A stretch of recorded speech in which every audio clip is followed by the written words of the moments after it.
Muito bem, na aula passada víamos a aplicação retroativa da lei tributária do artigo 106, vimos o inciso segundo do artigo 106, né, quando tratando-se de ato não definitivamente julgado, a nova legislação deixar de considerar aquela infração, o ato não estava definitivamente julgado, aquela nova lei retroage e beneficia o contribuinte, sempre em benefício do contribuinte, nunca para prejudicá-lo, sempre quando deixar de considerar a infração.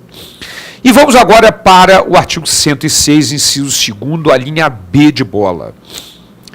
Então vamos lá, vamos ver o que o código determina e depois dar o exemplo para você fixar bem isso. Vamos lá. Artigo 106, inciso 2º, tratando-se de ato não definitivamente julgado, a linha B. Quando deixe de tratá-lo como contrário a qualquer exigência de ação ou omissão, desde que não tenha sido fraudulento e não tenha implicado em falta de pagamento de tributo. Muito bem, vamos dar um exemplo prático disso. Eu estava trabalhando numa blitz na fiscalização, 3 horas da manhã, ninguém imaginava que teria uma blitz da fiscalização 3 horas da manhã, nós resolvemos fazer essa blitz, horário mais tranquilo, fresquinho, né, na região que eu trabalho, que é Campos, durante o dia chega a fazer 40 graus, então de madrugada é mais tranquilo. E estávamos fazendo uma blitz de madrugada e vimos, passou um caminhão que estava entregando leite nas padarias sem emissão de nota fiscal, que é uma obrigação acessória. É uma exigência de ação. É obrigatória aquela ação, a emissão da nota fiscal. Então nós autuamos o caminhão por estar descumprindo uma obrigação acessória. Ou seja, estava agindo contrário a uma exigência de ação. No entanto, esse contribuinte entrou com uma impugnação meramente protelatória, porque não tem como impugnar um auto desse, porque era obrigado a emissão de nota fiscal. Mas, por sorte, entrou em vigor uma nova legislação, enquanto o ato não tinha sido ainda julgado, a impugnação dele não tinha sido julgada, entrou em vigor uma nova legislação, que está em vigor até hoje, inclusive, dispensando a emissão da nota fiscal na venda de leite para as padarias, porque as padarias também são dispensadas de emitir nota fiscal na venda de leite ao consumidor. Uma legislação que está em vigor até hoje. Então vejam só, esta nova legislação deixou de tratar aquele ato praticado pelo sujeito passivo lá atrás como contrário a uma exigência de ação. Não existia mais aquela exigência de agir, de ação daquela forma, de emitir nota fiscal. Então, a nova lei deixou de tratar o ato praticado lá atrás pelo contribuinte como contrário a uma exigência de ação. E aí nós vamos verificar, não houve fraude por parte do contribuinte e não houve falta de pagamento, porque esse contribuinte ele era enquadrado no Simples e já tinha sistema simplificado de pagamento de vários tributos por estimativa e já tinha pago a estimativa relativa àquele mês. Então vejam as circunstâncias concomitantes, concorrentes. Primeiro, a nova lei, em primeiro lugar, de tudo, o ato não estava definitivamente julgado. Segundo, a nova lei deixou de tratar aquele ato como contrário a uma exigência de ação. Terceiro, não houve fraude. Quarto, não houve falta de pagamento, porque ele já havia pago por estimativa daquele mês em dias anteriores. Então, já que as circunstâncias concorrentes estavam presentes, aquela nova lei retroage e libera o contribuinte daquele auto-infração, daquela punição por não emitir nota fiscal. Certo? E, finalmente, a linha C. Vamos lá. A linha C determina o seguinte: a lei aplica-se a ato ou fato pretérito, tratando-se de ato não definitivamente julgado, quando lhe comine penalidade menos severa que é prevista na lei vigente ao tempo de sua prática. Muito bem. Então, vamos lá.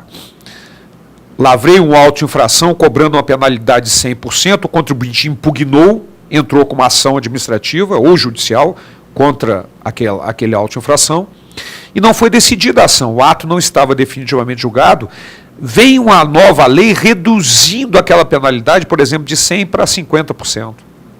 essa nova lei retroage e beneficia o contribuinte.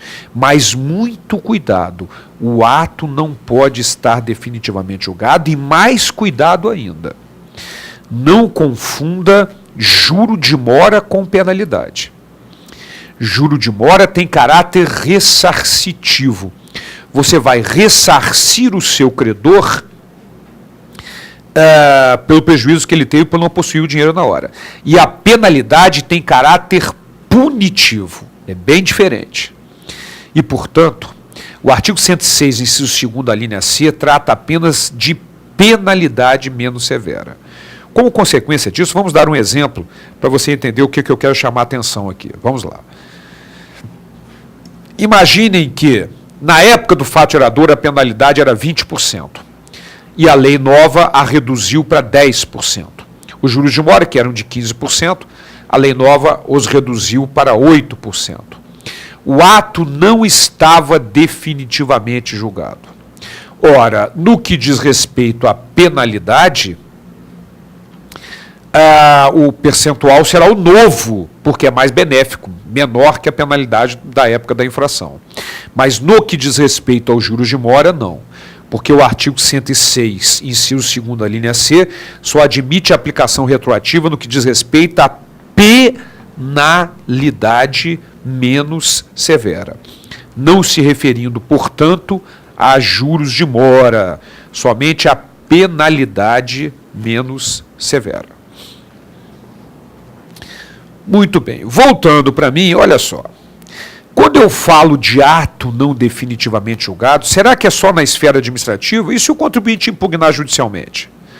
Vamos ver a posição do nosso STF com relação a isso? Vamos dar uma olhadinha. Supremo Tribunal Federal. Se a decisão administrativa ainda pode ser submetida ao crivo do judiciário e para este houve recurso do contribuinte, não há de se ter o ato administrativo ainda como definitivamente julgado, sendo essa interpretação que há de dar-se ao artigo 106, inciso 2º, linha C do CTN. Ora, portanto, voltando, minha gente, de acordo com o Supremo Tribunal Federal, o ato não estará definitivamente julgado se estiver sendo julgado tanto na esfera administrativa quanto na esfera judicial. Então, o contribuinte entrou com a impugnação na esfera administrativa, a decisão lhe foi desfavorável, ele recorreu para a esfera judicial.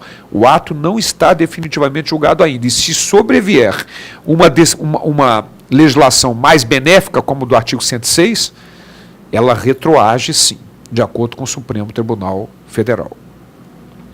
Então, esta é a questão da aplicação retroativa da lei tributária. Somente a lei, não é legislação. O artigo 106 é muito claro. A lei aplica-se a ato ou fato pretérito. Então, tudo isso que nós vimos de aplicação retroativa não se aplica a decreto, não se aplica a normas complementares, aplica-se apenas à lei ou expressamente interpretativo, conforme inciso 1º do artigo 106, ou tratando-se de ato não definitivamente julgado, na circunstância em que, na verdade, ela se torna mais benéfica ao contribuinte no que diz respeito à infração tributária. Não no que diz respeito à alíquota, isso tudo é baseado na época da fato gerador. Mas no que diz respeito à infração tributária, se a nova lei for mais benéfica e o ato não estiver definitivamente julgado administrativo ou judicialmente, ela retroage de acordo com o Supremo Tribunal Federal, interpretando o artigo 106, inciso 2º do CTN. Legal? Muito bem. Então, isto é a aplicação da legislação tributária. Vamos ter uma visão geral disso agora, já que conversamos sobre todas as hipóteses? Vamos lá.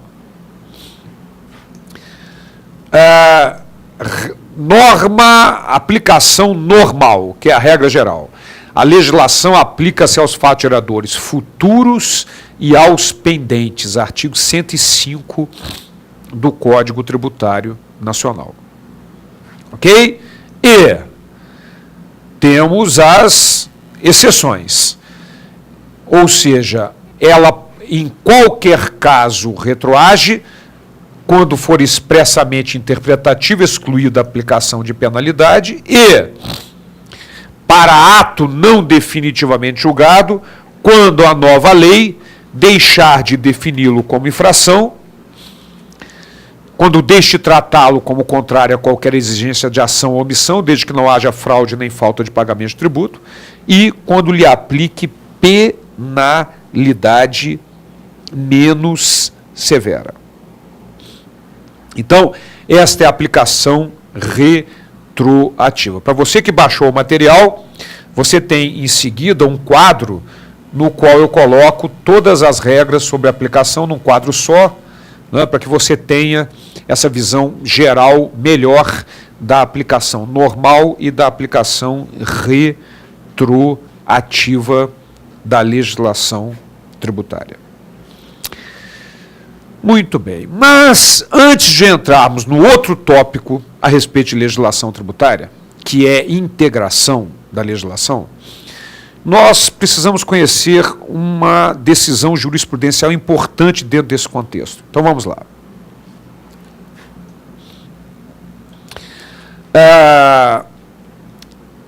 Esta jurisprudência determina que a regra basilar em termo de direito intertemporal é expressa na máxima tempus regit actum, ou seja, o tempo é que vai determinar qual a legislação.